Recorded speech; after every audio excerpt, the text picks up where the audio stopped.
How to mark an ALT perforator.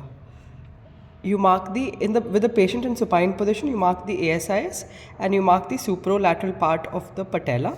You take a twine or a suture and then you keep it between the two and then you mark this line between the two. This is the septum between the rectus femoris and the vastus lateralis. You take that suture pack, that suture, bend it into two and mark the center of that line. Along the center of that line, you mark a circle with a radius of 3 centimeters. Now in the inferolateral quadrant of that circle is where you will find the ALT perforator. So you're supposed to take a Doppler and Doppler this to confirm it. Beyond it, you will probably be able to find one over here and a little above and below it.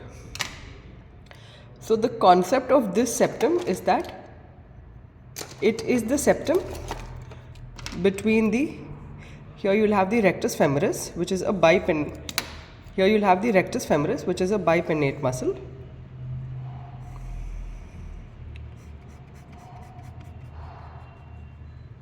And here you have the vastus lateralis over here.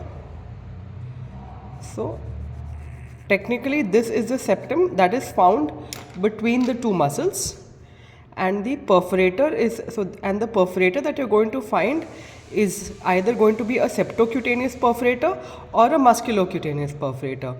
So now we know that you have the external iliac, the femoral gives rise to the superficial femoral and the profunda femoris. From this you get the LCFA. This keeps going downwards.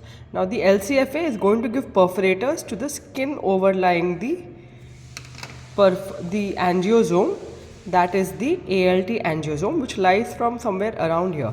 So if you mark a line about 10 centimeter below the ASIS, that is where the ALT angiosome ends, and from here you get the TFL angiosome. So here you will have a perforator that goes to the TFL, and here you will have the perforator that goes towards the ALT.